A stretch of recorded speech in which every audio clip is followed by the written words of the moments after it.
everybody. Welcome to Rachel's Reviews. And I'm really excited today. I'm talking with director Kirk Demicco. He is the director of the recent Ruby Gillman, which I really enjoyed, and other really impressive films like the Croods. And thank you so much, Kirk, for coming on the podcast. Oh, thank you. Thanks for having me. Yes. So what we like to do with new guests is get to know you a little bit. So tell us a little bit about yourself and how you got started.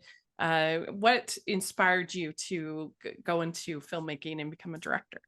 Well, I actually started off as writing. That was my entry into it. I'm originally from New Jersey, and I had gone to USC undergraduate in hopes of getting into the film business. I wanted to get to Los Angeles. I was like, if I could get as close as possible, maybe that will help my case. I didn't end up majoring in film. I went away my junior year abroad. I came back, and it just was like, how many credits do I need to get done? So it's very expensive here. So I did that. And then I moved to Italy, where I worked I had been learning Italian. I moved to Italy for a year and a half, and I worked for an Italian film magazine, kind of like interning, writing.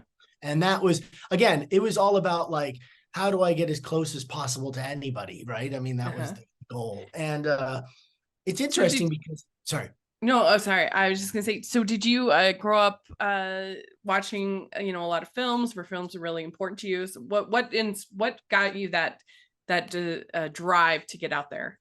Oh, well, yeah, no, movies were the source. It's very, that was the escape of like, a movie theater for me growing up, especially in the 80s, and like it was pretty magical. I don't know if there was any. It's really I think about it a lot, especially because I have 10-year-old kids now, and it's not the same. They have like, it's a different experience for it was for me. It is.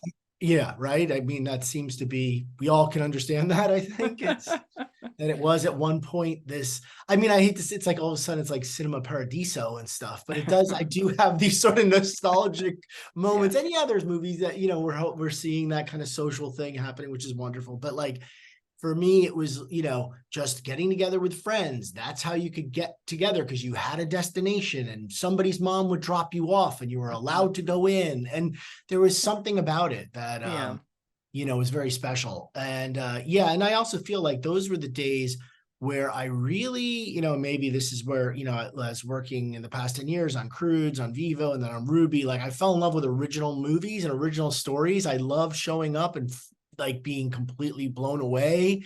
I think of those years where there was, Back to the Future, or Ghostbusters, there's so many of these ideas, Die Hard, like just scripts that, I was like, people can write this and then it becomes a movie. And so that was really my goal, was like, I wanted to write original stories, and which is what started. I always was writing and trying to writing. And then I even went, like I said, still trying to get close. And I actually got a job working at William Morris Agency. And that was a really good gig for me, because it was the first time I really was like, oh, there's a business to this screenwriting. And I know it's a little strange for anybody now in the internet age. It was also a way for me to get access to a lot of scripts to read. Now it's like you press a button, you just pull it up online. But 92 was not that available. And there was rooms. And the other thing is that your boss, I never had somebody go like, hey, if you read a lot, we'll be happy. I was like, oh, what are you kidding? Like, I'll read 10 a weekend. That didn't bother me. I really enjoyed it. So, and I learned a lot. Yeah. And so that was, and talking to actors and seeing what they responded to it's really cool.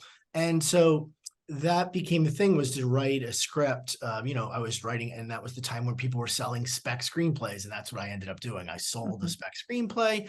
That spec screenplay was for a much different movie than an anime movie. Is for like an action sort of, it was like mid-90s action movie. It was a really cool, it's sold to the great producer who I was, Arnold Kopelson, who had done The Fugitive and Platoon, and just amazing. So wow, it was awesome. That was pretty cool. Yeah, you must have been stoked. Oh, it was a crazy day. Yeah, it was a crazy year, really, because I got to rewrite and got to be in these rooms, working on our screenplay.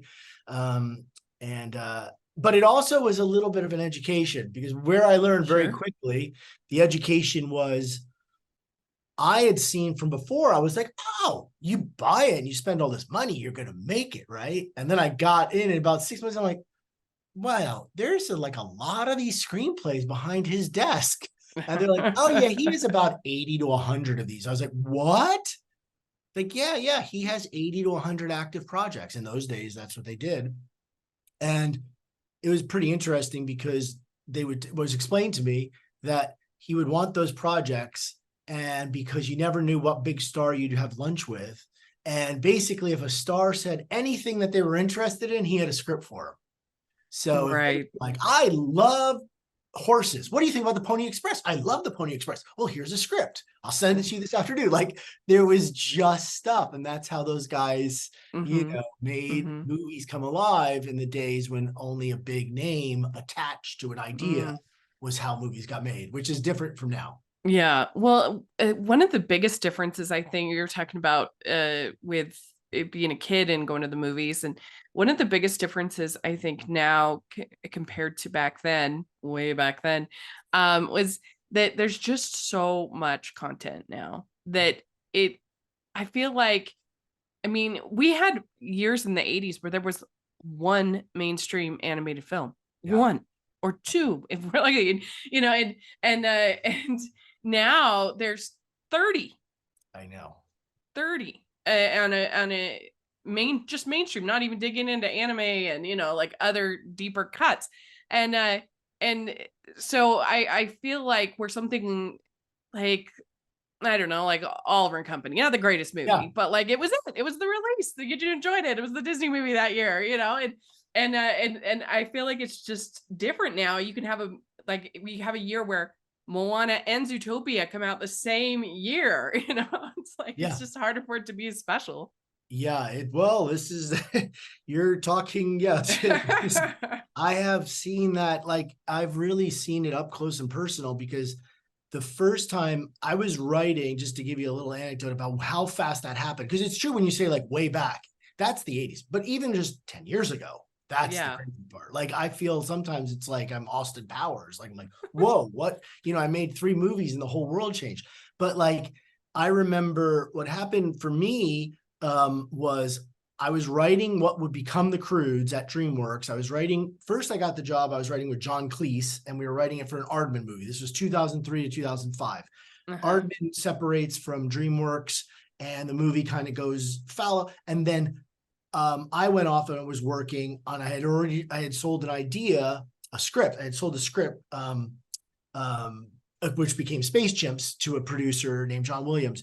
And they had called me up. This director, Barry Sonnenfeld, had called me up, and he said, oh, I knew, because I had worked with him. And he said, oh, I'm producing. Will you come up and work on this? So I started writing, and this is how it became my first directing job. But to put it in context of what you're saying is, I remember when they said, listen, there's an opportunity. Do you want to finish the movie, direct it? And there was like a year left. And I was like, wow, I could be a director. This is kind of a little, but it's not exactly. And I remember calling my then partner who came onto the crew, it's Chris Sanders. And I said, Chris, I got this opportunity. And I was still writing the Croods for him as the director. And I was like, I got this opportunity. I'm going to do this. And it's a CG thing. And he's like, you have to do it. He goes, more people have walked on the moon than directed CG features, because in 2007, it really had been just Yeah. Pixar, a few Sure. DreamWorks movies, and a couple Disney movies. Like, that's Mm-hmm. it. Like, Yeah. and maybe a Blue Sky or two. Like, you know what I mean? Like, it really, I don't Right. know when it was, but it was around 2006, 2007.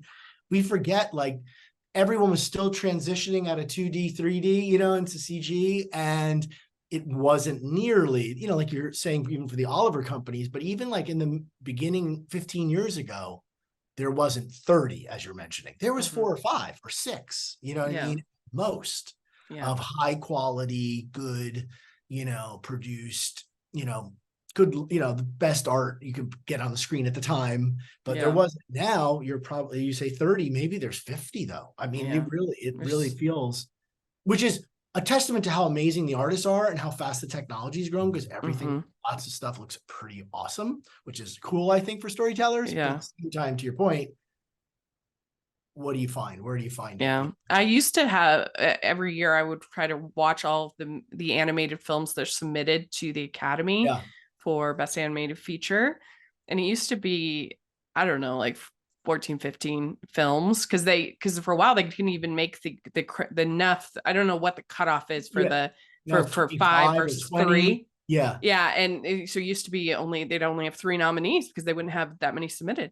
But and now, I mean, it's tough. It's a huge ask to watch all of them. There's so many. Are you a fan of Rachel's reviews? Do you look forward to Family Movie Night, Female Film Critics panels, or the Talking Disney podcast? If so, please consider supporting the podcast by becoming a Patreon. As a patron, you get to access monthly events such as the watch-alongs and Q&As, where you get to talk to stars and find out the behind the scenes of the movie making industry. And you can pick what I review for Family Movie Night or even become a guest on the podcast. Podcasts and YouTube channels are expensive, and I really, really could use your help. I would so appreciate it. You also get to be a member of the Facebook group where we talk about all the films that we're seeing, and we have so much fun. Go to patreon.com/hallmarkies and select one of the Rachel's fan tiers. That's patreon.com/hallmarkies. And it's extremely exciting. I mean, because we have so many movies that are really pushing the medium, which is super fun as a fan of the medium. But there is something, I think, about the whole cinema scene these days that and television as well, is just compared to, again, back when we were, that there's just so much that when something sticks out, like when Barbie becomes this phenomenon or something, it's really extra special because there's just so much for people to pick from.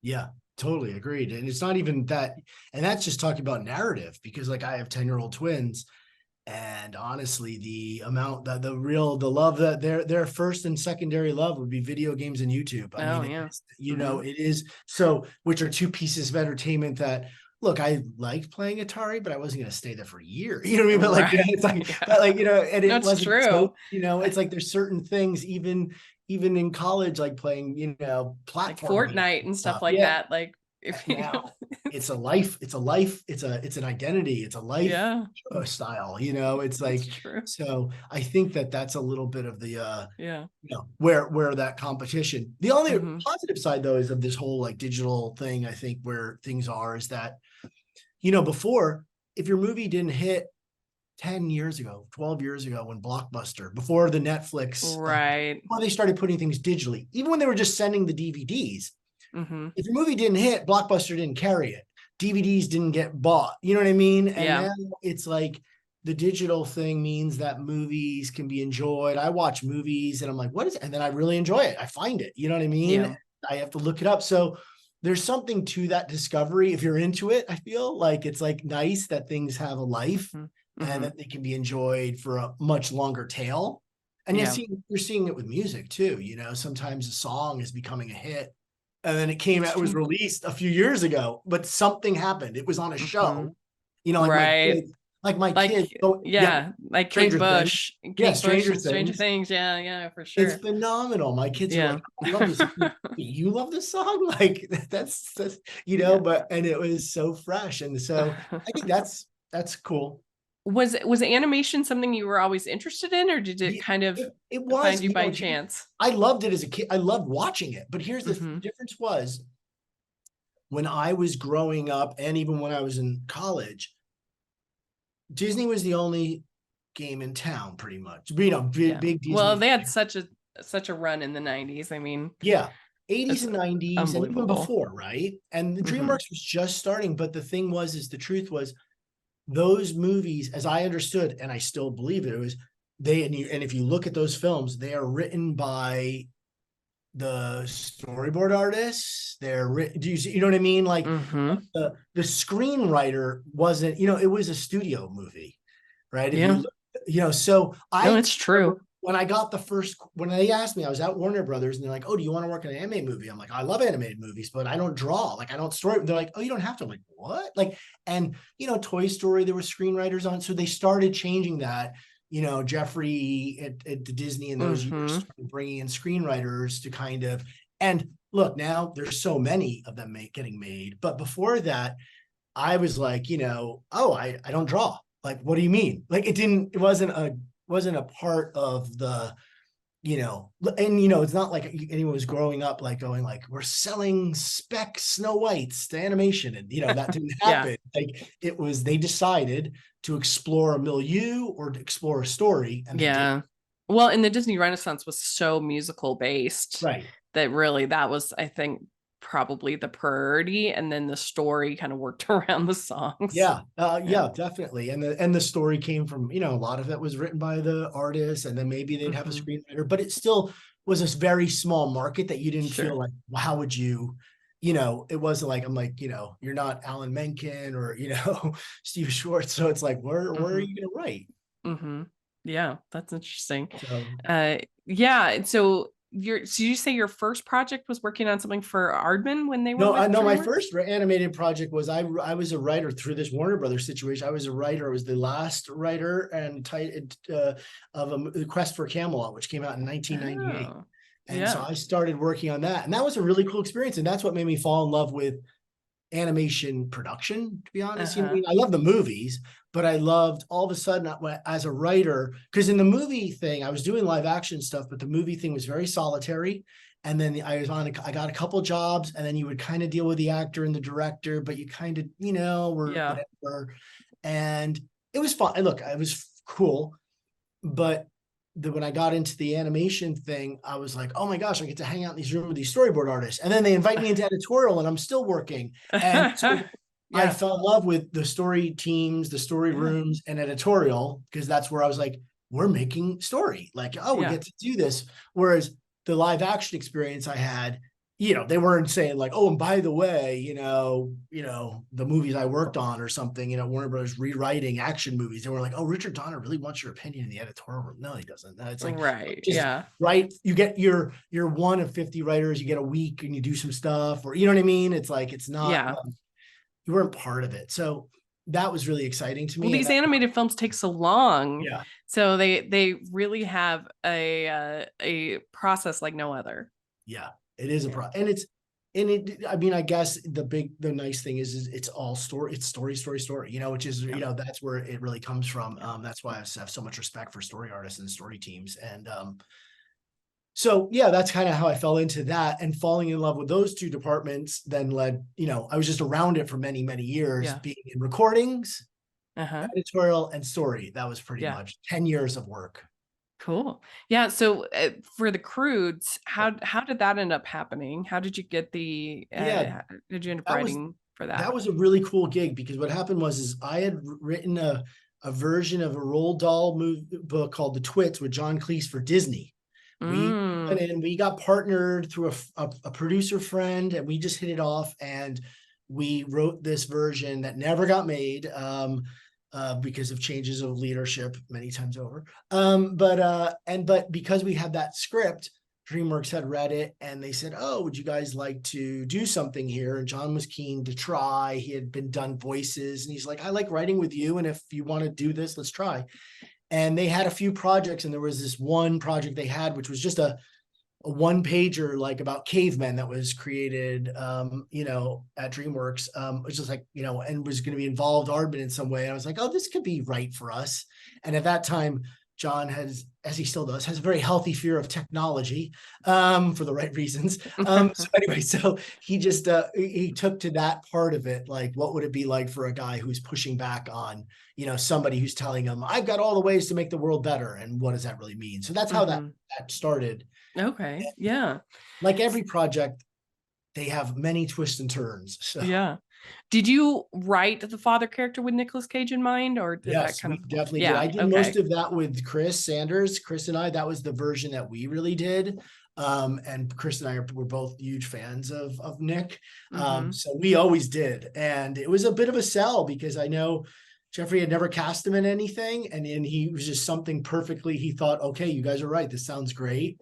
And even Nick was always very keen. I remember once when we first pitched him the idea, and he really liked it. And then later he said, what was it in my character, in my aura, that made Jeffrey think I could play such a troglodyte? So troglodyte. I was like, okay. You got a pretty good Nick Cage I voice. know. Well, I used to do a lot of scratch. I could do it a lot better, but I don't want to do it for posterity. Yeah. of him. But I used to do the scratch for, we do scratch in all of our things, Sure. but we don't have the real actor.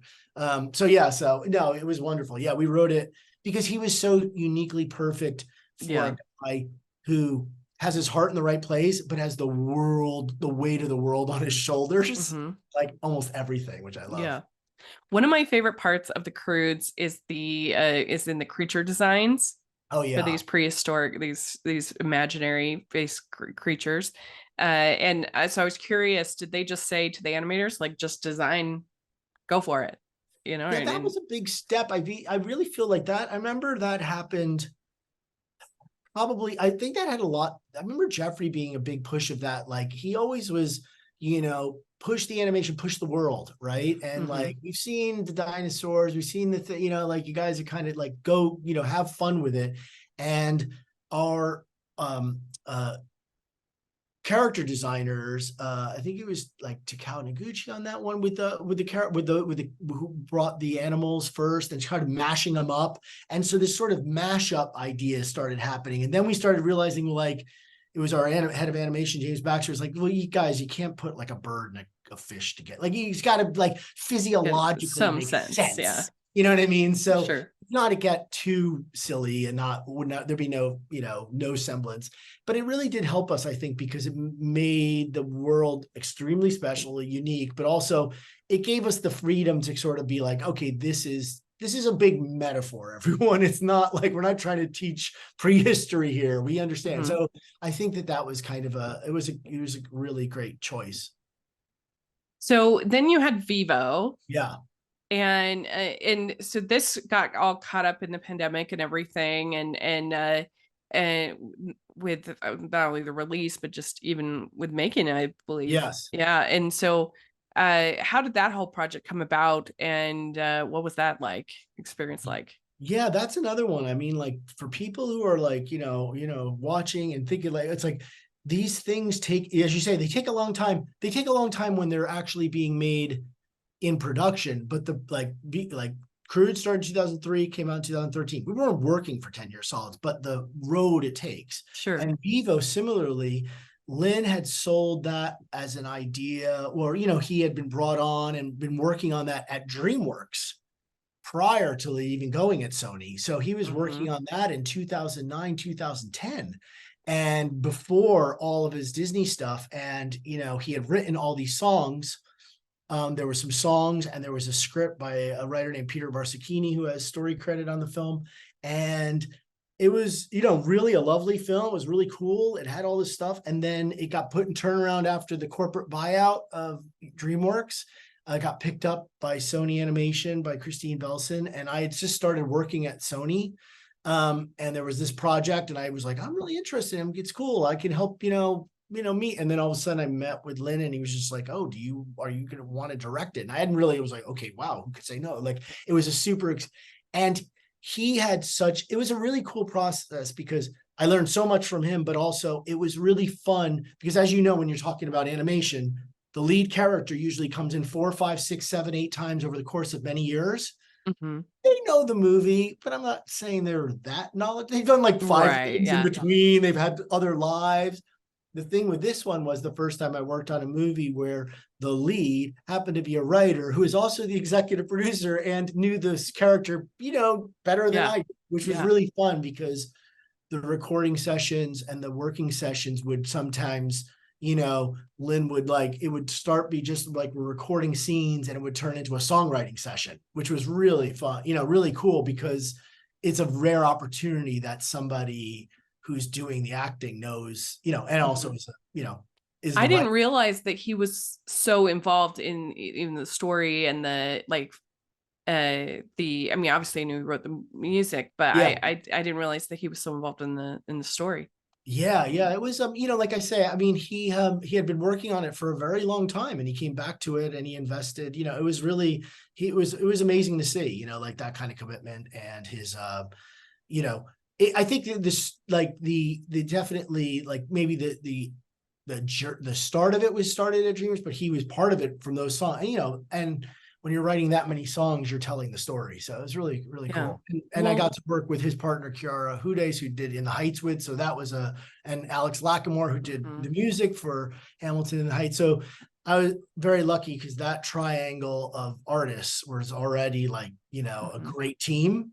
Yeah. So we in LA could liaise with that team if we liaise through any one of them, like working either, you kind of had the other one, they understood what each other one wanted. So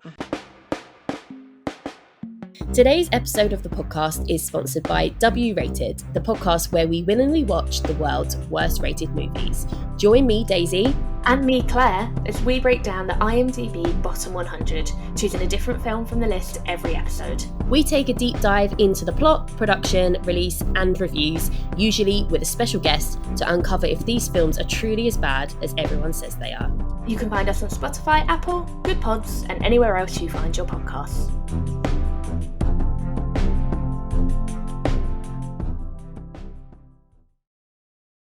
Very unique animation style in the movie. I really loved the way you, particularly in the musical sections, you morphed the 2D and you got some of that hybrid animation, which I love. And so was that, especially in a pandemic setting, what was like that working with the animators and getting that style and feel for those? That was something I think, when we first came on, that was the pitch I had basically, because, it's a beautiful, but it's a kind of a small story and it's just a little travel story, so how do you open it up? How do you give it scope and scale to make it feel cinematic? And so I got to work with Roger Deakins, who also worked on Croods with me. And so when talking to him about it, and our production designer, Carlos Zaragoza, we really got a chance to, the idea was that taking these sort of, the album covers of the 50s and turning them alive, there was like and it made good story sense. It wasn't just for the fun of it. Like, I feel like it had good grounding in the story because, your main character was raised in, Cuba, which is already sort of like locked in time in many ways, design wise, because there's not a lot of new buildings, there's not a lot of this. And he's also living with an old man who lives a certain way. So his vision of everything would have been one way. And then to meet a girl and Gabby, who has a completely new vision of the world. Like, so that it was through their eyes, that we could use the songs to see the world through their eyes at different points. And really sort of keep it musical. Like, we would constantly be saying, like, in some ways, I don't know but like even the live action parts, we used to say, which is the parts that weren't the songs that were animated, like, we were trying to make it feel like as much like one of those big soundstage musicals, where you'd have it, even the normal parts you still feel are really designed. Like, there's nothing that's not designed. So that was the conceit, and the vision. And I was very lucky to have these, the incredible artists. And then we were lucky because ImageWorks, where we did the animation up in Vancouver, and where the animators, the lighters, and they are all working. It's interesting because it's already set up to be a remote studio where we would be in LA and they're there. So for us, that remote part wasn't as different, I guess, for that part of the production. It was obviously different for the artists who had to, make amazing changes to work at home and animate in their closets or in their extra bedroom, or, they had to, move mountains. But I think we were when the pandemic hit, we were already headed. We weren't finding a story or a look. A lot of that was already cemented. Everything was kind of built. So it was actual production of those assets and stuff. I think being separated, we never would have found it. It was good to be in one room together, kind of finding the look and, but. Yeah. I know they had it at Animation is Film. Have you had a chance to like see it on the big screen? I only saw it really, and it wasn't even that big of a screen because it was at like when we did because that the real pain of that one was of all the things, and I was just so lucky with Ruby Gillman that I got to go to London and score. Like, I love going to the scores, I love going to the mix, and and like I didn't go to Skywalker, and I that of all the movies to be able to sit and watch a score being done, I wanted it to be Vivo, and because I Sure. watched it on my computer at 4 a.m. because it was being scored in Austria and Alex was in New York, and Mm-hmm. Vienna was up, and Alex would start at like 7, and we Mm-hmm. would be starting at 4 if we could. I mean, we wouldn't all be up at 4. I mean, once in a while, but like Mm-hmm. that was a heartbreaker, like to know and that I a wish that musical. some of these movies that came out straight to streaming during the pandemic, that they would just do like a Fathom event, just a chance to get to see them on the Yeah, big screen, because not everybody's lucky enough to go to Animation as Film and yeah, got to see. I mean, because I got to see Luca and yeah, and I these know. movies that just went straight to streaming. And Oh, like, I mean, I'm not like, I didn't love Turning Red, but I would still love to see it, yeah, of on the big course. Yeah, screen. no, everything. Everything. Yeah. I just feel like if you work hard on your film, it deserves some kind of theatrical, even if it's just for a day or a weekend. Yeah, I certainly It's think, tough. especially for the ones that were conceived that way. That's, like it was never Yeah. meant to, like, don't want to, but like, I know when that Roger was pretty broken that, that people, one amazing artist put so much in the cinematography of that film. Yeah. And the other part is the sound. I mean, as much as, Yeah. a great sound bar you can have at your home or, but at the end of the day, that all of Alex's and Lynn's musical work, I was always like, wow, and just with also, Yeah. I feel like there's certain movies, comedies and musicals and horror movies that a lot of other movies, I'm like, oh, I can watch it. But like, Yeah. those are 3 types of movies that I Yeah. want to be in the theater for, just because I enjoy Agreed. hearing the laughs, hearing the scares, and hearing people hum along if they Oh, find something catchy. yeah. Yeah, definitely. Well, let's talk about Ruby Gillman. Yeah. And so how did this all happen? How did you become involved in the project? This happened very quickly. So what happened is it was right before Vivo came out on Netflix. It was in that period where, Uh-huh. okay, we're not going to theaters. We're going to Netflix. We send it out to all the streamers. They win it in an auction, and it's going to Netflix, and it's coming out in August. So there I am in July going like, oh my gosh, well, I guess and I got a call from DreamWorks that they had this film that I knew a lot of the artists. I knew the producer, Kelly Cooney, and they were making a change in direction. And I I was at that point where I was kind of like, I'm taking off for a while. I just survived raising kids in a pandemic and to Yeah. school and a movie. But the allure, the thing that was so cool that I really wanted to be involved with, honestly, was like when Chris and I, after Croods 1, when we were working on Croods 2 before the buyout, like we wanted to do a mother-daughter story, and I've always wanted to do one. And Mm-hmm. I did the father-daughter story. And then in Mm. many ways, I think Vivo is kind of a two-hander. It's got a father, son, and a mother-daughter. You know what I mean? Yeah, I Like can see as that. that kind of, Yeah. like I enjoy those parts of movies, obviously. And so this one was like, I was like, oh wow, we can do this. And it's like not only one generation, 2 generation. You got this multi-generational story with super strong, female characters. And that just really intrigued me. I was really Mm-hmm. excited. And then the other part is I'm a fan of obviously kaiju monster movies and that kind of big boy more actiony, Mm-hmm. silly, Mm-hmm. comedic stuff. And so it felt like a really cool mashup. So I was like, okay, let's do it. And we knew it was going to be a lot to do in a short period of time, but like we had an incredible team. Like that was the thing again, like DreamWorks just has such great artists, and they all kind of got behind sort of the reframe, and we went at it, and it was about 18 months of hard work, and we were able to get it finished in time. So it was really cool. That was really cool. Wow. Yeah. Well, I really enjoyed it. We've been getting so many of these generational Yeah, conflict stories in animation, and this was one where I felt like they got it right, because so often, in my opinion, often the teenagers are presented as these one-note, sullen, miserable characters that I just can't stand. And then the parents are these shrieky, miserable. Like I don't know. I just felt like this. I'm like, I can understand both of these perspectives. Like Ruby, she's not like just a one note rebel. You understand why of course she wants to go to prom. Of course she wants these experiences, but she also understands and is, yeah. And then her mom, I felt like made sense to me that she wants to protect her daughter, and she's reasonable though, and she understands. I don't know, I just felt like compared to some other versions where the mother's just a shrieky, I really thought that it was well done.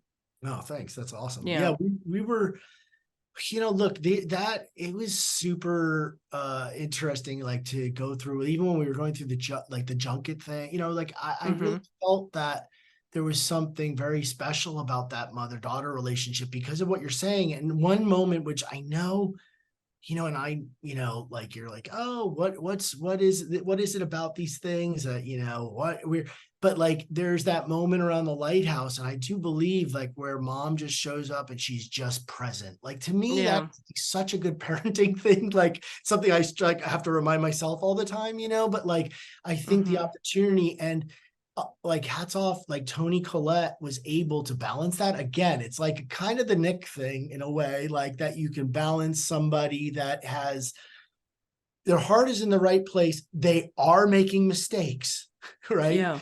Flawed characters. Flawed. And that's the thing. And it's like, but flawed coming from love and something that the idea that she could be there for her daughter in that moment where she's most scared.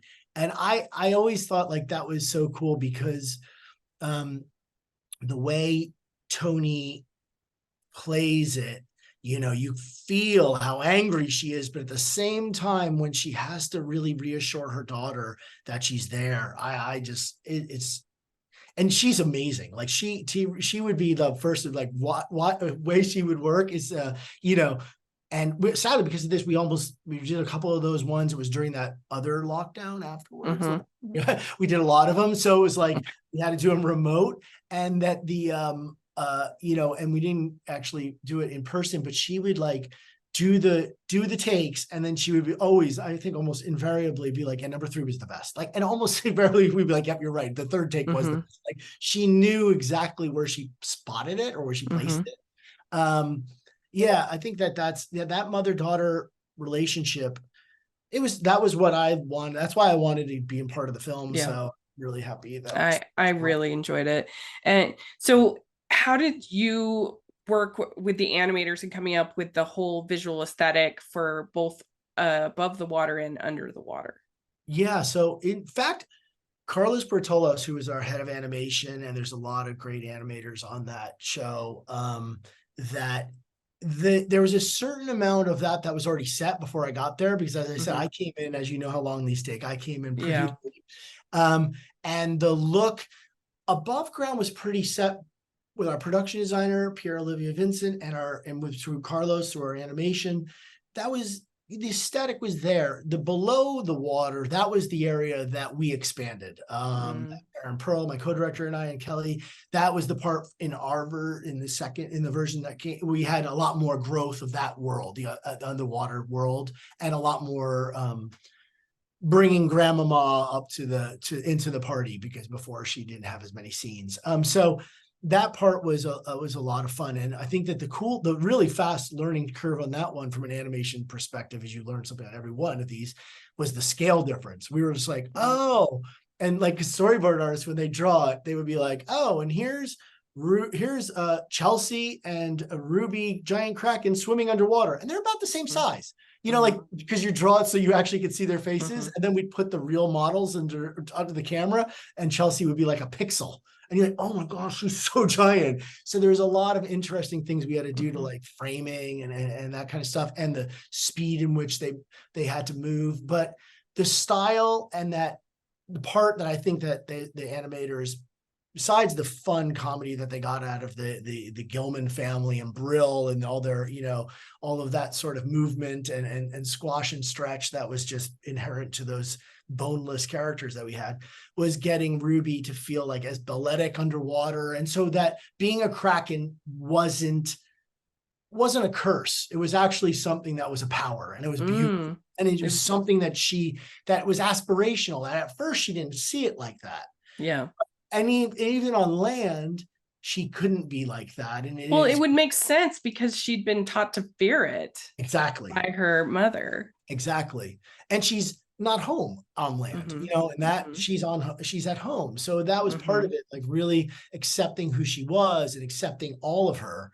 And that the story, that was that by the very end that she would stand as tall and take up as much space as she wanted. And she would be able to, shine in a world where she had been hiding sort of under her hoodie, at the beginning of the movie, because not that her mother didn't raise her with shame, but your mother definitely raised her, to hide. And, there's about that. Yeah. So, I mean, DreamWorks has had a long tradition of poking fun at Disney. Yes. That's not new, of course. But when you created Chelsea in this evil mermaid with red hair, I mean, that obviously had to be some, poking fun. And of course, that we have a Little Mermaid film from Disney, right, when this was being released. So, I mean, that must have been kind of fun. Yeah, well, that was one, again, she was created before I got there, but I did think it was fun. But the one thing but the strange thing of these, as you know, is perfect example. Like, look at, like, you make one of these movies. That movie started in 2015 as a script by the writers, was the original pitch. And as it goes through, there is no way anyone imagined a live action Little Mermaid was going to be coming out 4 weeks before. Right. And there was no way, when I started the movie, it was right after Luca. And I remember going I think, Luca's great. I love it. I think that this is not like that. I think it's different enough because of, it's not about underwater. It's about on land. It's a much different vibe. It's teenagers. It's American. So, but then in the 9 months in, Turning Red came out, and I was like, oh, wow, that's a lot. Like, there's a lot of beats there. You know what I mean? Like, and so, but about 8 months left. It's like, so there's certain things where people are like, oh, it's a Turning Red ripoff. And you're like, how do you think that happens? How fast do you think we are? Like, I wish we worked that fast. And same like with the Little Mermaid, I know that marketing doubled down on it, but like the one thing about Chelsea was that I thought really cool. And I kept thinking it was more like, the Regina, George, it was more of a Mean Girls thing. It had but like, of course, if a mermaid shows up to be the most popular girl in school, how's she going to look? I mean, like, it just, you know what I mean? Like, she's going to take on that. And when Annie, with Annie doing it, it just felt like it had such, knowing that she had a greater plan, which was a great twist. I mean, I know it was given away, but before you saw the movie, but the idea was that she would come in and she's putting on an act. So that part kind of got me, you know what I mean? Like, I was like, oh, she's acting, you know what I mean? This isn't really her. And how would you show up? You would show up as what you expect all the kids would fall in love with. So that's kind of fun. Yeah. Yeah. I mean, people did compare, of course, to Turning Red. I wasn't the biggest fan. I was a detractor on Turning Red. I things I liked about it, but I just felt like I didn't like the mother character in that movie. But I think that there's still enough differences, and it is interesting how you have these, because I think you could also there's themes in Mitchell's versus the Machines, and some other films that have come out, and it is always interesting how just filmmakers merge on certain themes at certain times. It's what on people's mind. We'd like to take a second and thank our sponsor for this episode of the podcast. It's the Hallmarkies merch store. Are you looking for that perfect gift for the postable, Hardy, or Hallmarky in your life?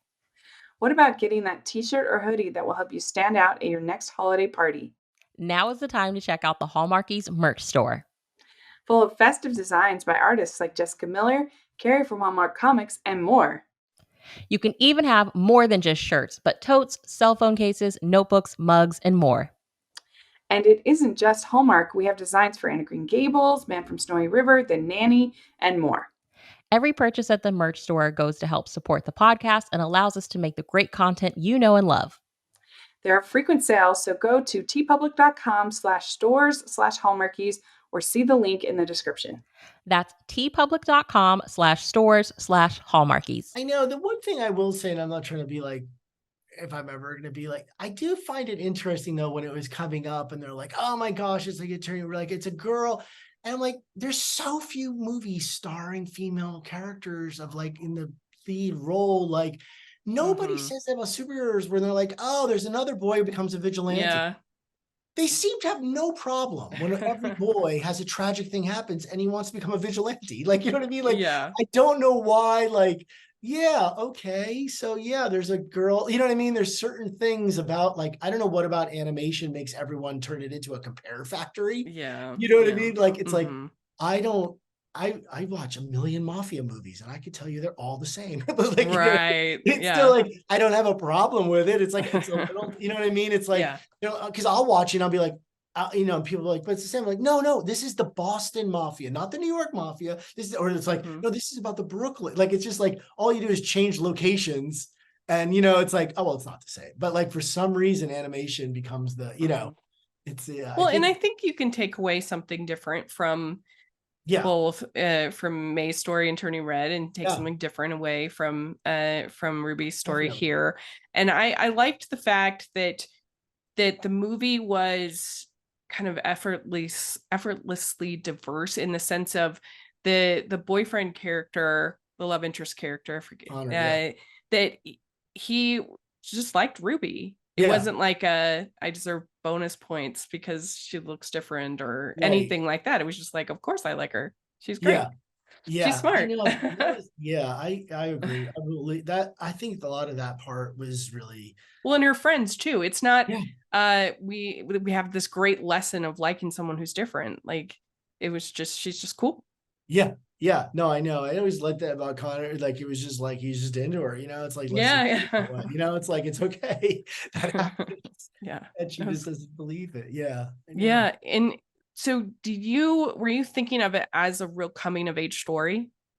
Oh, we definitely were. We thought it was an opportunity. And the thing that we were excited about most of all was like, you know, I just thought like, you know, we had made so many good movies about, you know, if it's Hiccup or, you know, like lots of great coming of age stories, boys go on these great adventures and stuff. So it's like, we had to make sure that at least Ruby earned it, you know, and she put it in the work and she earned her right to be, because you don't want to like take it easy on her, you know, because then it's like, that's like, you know, you don't want because it's a, you know, female lead, you're taking easy on the character. Right. You know what I'm saying? Because then it's like, you know, it's like, let's let her save the world. You know what I mean? Let's give her a villain that actually is going to kill her mom. You know what I mean? Like, he could defend her. You know what I mean? Like, it's not like you have to go, I don't know. I think that's one thing I was proud that we did, you know. It's you like want a character arc. You want wanted her to, you know, really earn it. And it's like, put in the work. And Lana did such a great job of, she's so likable and her, you know, she's just such a great bit with whenever she's uncomfortable. So I feel like it's, it was really, really nice to see at the end that girl stand up and defend, you know. Well, one of the things that I really thought was underappreciated in the film is the music. Stephanie I really liked the slight almost techno anime kind of feel to the music. I thought was really fun. That means so much, because she did such a great job, and this was her first animated feature, you know, and so I thought when we were starting to interview composers, you know, the one thing I thought was so perfect, she really identified with Ruby and Ruby's life struggle and Ruby's journey and the mother-daughter story. But the thing that she brought that I thought was so perfect is that that dream pop synth underwater, kind of very ethereal but beautiful, and you know, and she was a great partner, because we had always had this idea of having a lot of sort of needle drops. You know, we wanted songs in there to feel felt more, you know, like the way like, you know, kids are, you know, more TikTok, more, you know, where music is the soundtrack of youth, you know, it really is, you know, so this is their soundtrack. And so I felt like we wanted to bring in sort of a lot of these really cool bands and unknown or known, but whatever it was, or singers. And she was so cool with working with all of those and like kind of making it feel like it was all one piece. And then, I think I love that, like her motherhood theme, which again, that plays at the lighthouse and stuff, which I think it did so much of that. I hope it's like the part that you're responding to of that mother-daughter story, that motherhood theme does so much of that heavy lifting. Yeah. It's so wonderful. She did such a beautiful job with that. Yeah. It's like, she did, definitely. Well, I really enjoyed it. I thought it was a lovely little movie, and so congratulations on everybody involved.